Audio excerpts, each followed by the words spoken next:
Hello po sa lahat po ng ating mga followers, viewers, idol. Meron naman po tayong sinishare po rito sa inyong harapan ngayon. Ito, napakagandang jar po ito mga idol. Napakaluma po nito.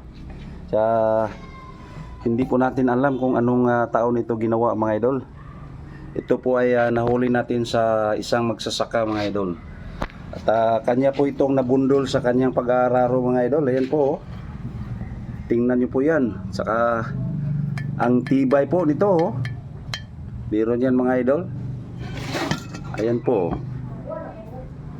Tingnan nyo po yung uri niya mga idol. Saka napakabigat.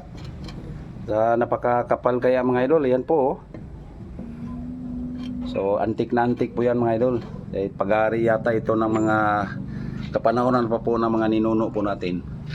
At kanilang ibinaon po ito, kung hindi po natin alam kung ano po yung mga pinaglalagay po nila rito mga idol. So sana naman po natuwa naman po kayo nitong ating ibinabahagi sa araw na ito. Thank you for watching.